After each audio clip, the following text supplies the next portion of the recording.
থেকে শুরু হতে চলেছে 16তম অসম বিধানসভার অধিবেশন। মুখ্যমন্ত্রী ডক্টর হিমন্ত বিশ্ব শর্মার নেতৃত্বে দ্বিতীয়বার সরকার গঠনের পর এটাই হতে চলেছে প্রথম বিধানসভা অধিবেশন।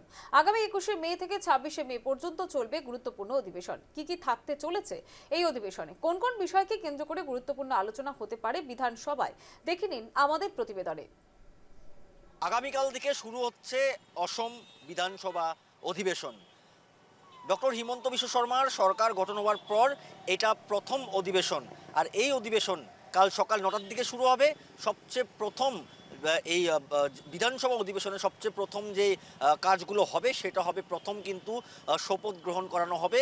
126 জন বিধায়ককে শপথ গ্রহণ করানো হবে। আর দেখো, ইতিমধ্যেই 82 জন বিজেপির বিধায়ক, 19 জন কংগ্রেসের বিধায়ক, আর যদি বলতে যাই এজিপির কিন্তু অসম গণ পরিষদের 10 জন বিধায়ক, আর অন্য অন্য যেগুলো দল আছে তাদেরও যারা বিধায়করা আছেন কাল প্রথমে শপথ গ্রহণ হবেন। কাল কিন্তু এই বিধানসভা অধিবেশনে কিন্তু প্রথম রাজ্যপালও তিনি উপস্থিত থাকবেন, রাজ্যপাল অ্যাড্রেস করবেন। আর তারপরে স্পিকার কে হবেন সেটা নিয়ে কিন্তু কাল স্পিকার ইলেকশন করা হবে। ইতিমধ্যে বিজেপির তরফ থেকে রঞ্জিত দাসের নামটা প্রস্তাব দেওয়া হয়েছে, রঞ্জিত দাসের নাম।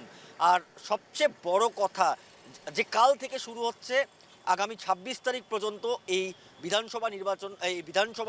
বিধানসভা যেই অধিবেশন, সেই অধিবেশন চলবে।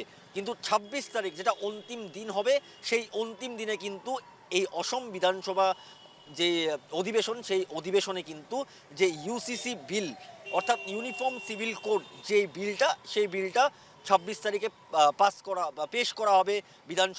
বিধানসভা যেই অধিবেশন, সেই অধিবেশনে বিলটা পেশ করা হবে। আর ইতিমধ্যেই বলা হচ্ছে যে যেহেতু বিজেপির 82 জন এমএলএ আছে, এনডিএর 100-রও অধিক এমএলএ আছে, যেই সাপোর্টটা পাচ্ছে এই বিলটা পেশ করার যেই সাপোর্টটা আছে সেটা কিন্তু বিজেপির কিন্তু মেজরিটি আছে। আর এই যে বিধানসভা অধিবেশন কাল থেকে শুরু হচ্ছে, কাল 21 তারিখ থেকে 26 তারিখ পর্যন্ত এই অধিবেশন চলবে। আর যারা বিধায়করা রয়েছেন, নবনির্বাচিত যারা বিধায়ক, তারা কিন্তু কাল এই বিধানসভা অধিবেশনেই শপথ গ্রহণ করবেন। আর তারপরে কিন্তু শপথ গ্রহণের পর রাজ্যপাল যেই অ্যাড্রেস করবে, রাজ্যপাল বিধানসভায় নিজের ভাষণ রাখবে, তারপরে কিন্তু বিধানসভার যেই কাজকর্মগুলো সেগুলো শুরু হবে।